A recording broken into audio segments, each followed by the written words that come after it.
What is up, YouTube, and welcome to this Spider-Man Homecoming Easter eggs video. So we're going to go over the Easter eggs in this movie, the MCU references, and a bit of other trivia for you. So, of course, this will actually contain spoilers for Spider-Man Homecoming. So if you haven't seen it, or if you don't want to be spoiled, then please do come back once you've, of course, seen the movie, which is absolutely fantastic.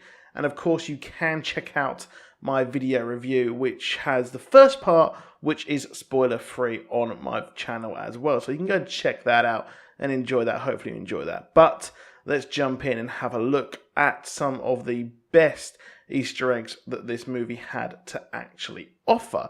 So we've got the Tinkerer in this movie early on. That is the dude who is so obsessed with the space vacuum thing that we wanted to add to the Vulture's costume.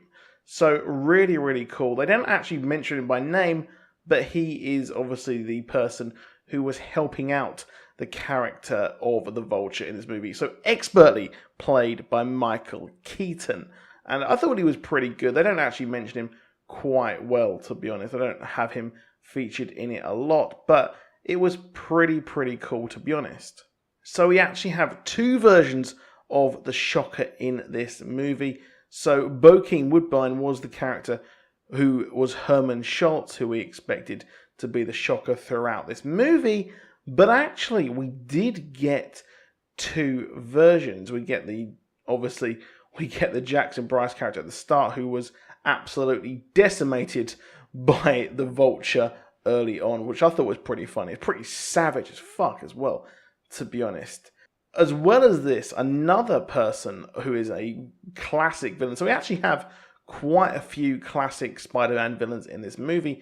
We have Mac Gargan, who is of course, you guessed it, the Scorpion here as well in this movie. So that's the dude who, on the ferry, he was spotted.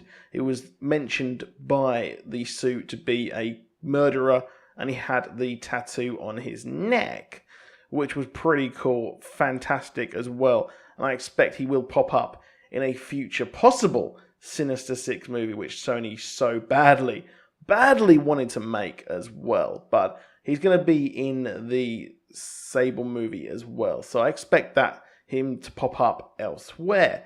Now, interestingly, we got a Miles Morales plays the character Aaron Davis, who provided some pretty good comic relief. Someone who turned out to have a pretty decent heart, but Spider-Man said he was a villain, of course. But it was Aaron Davis, who is the Prowler and the uncle, not the nephew, of course, to the lovely Miles Morales, who everyone wants to feature in the MCU, but has a actual animated movie featured around him, which is pretty cool, to be honest. I think that's pretty neat that we're going to be getting that as well. So if you're a fan of him, that's pretty cool. And of course, the license plate that he had on his car referenced the earliest incarnation of Ultimate Spider-Man as well. So that's pretty cool.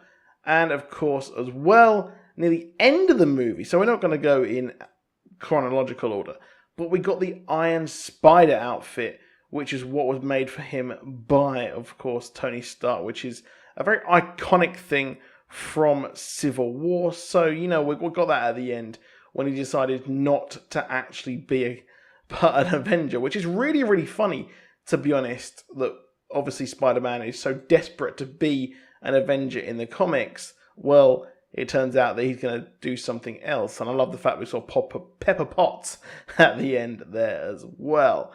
Now, interestingly, the principal of the school as well was a Howling Commando, and if you're eagle-eyed, you would see it when obviously Peter Parker comes back after the whole thing at Washington. Well, you see him there as a soldier in a photo, and that is a nice little reference, callback to the Howling Commandos.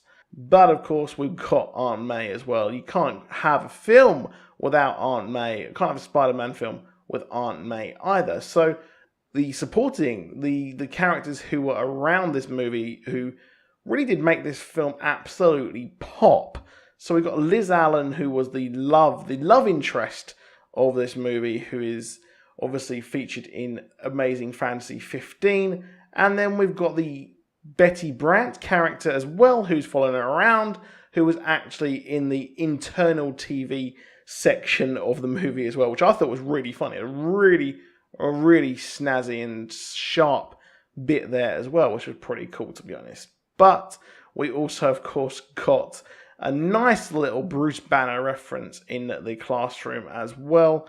And of course, Flash Thompson was actually a jock character in the original comics, and as well in Spider-Man 1 with Tobey Maguire, was of course played by our future Deathstroke, which again is really awesome.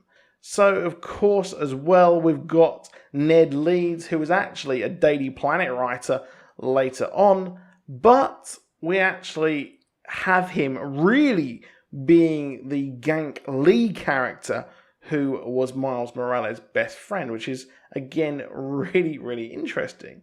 So, Kels, we got Michelle, who is a very interesting and kooky character in this movie. Turns out to be MJ, which, well, is actually, Mary Jane. But I'm not sure how they're going to actually do this. It's going to be really weird there. I'm not too sure how they're going to fit her in. But the characters that start of the movie as well, we've got Damage Control, which is a huge thing in the comics as well.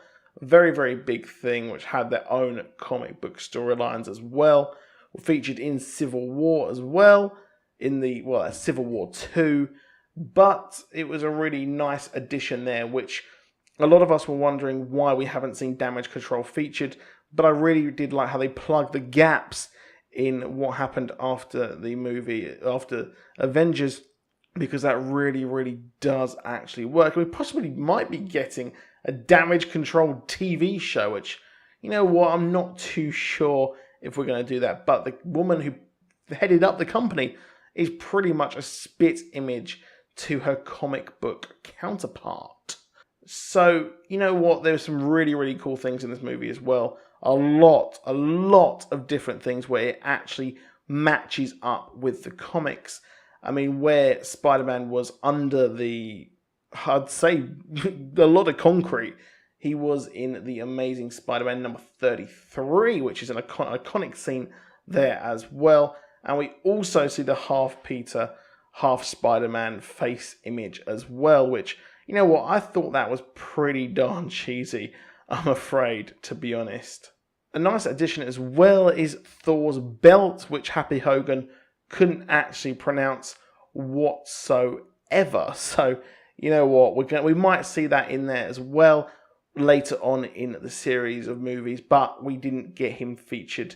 We haven't seen that belt featured at all yet, which is kind of weird, to be honest. Of course, as well, his kind of onesie hoodie suit as well is very similar to the Scarlet Spider as well. But there's so much we can actually have in this movie as well.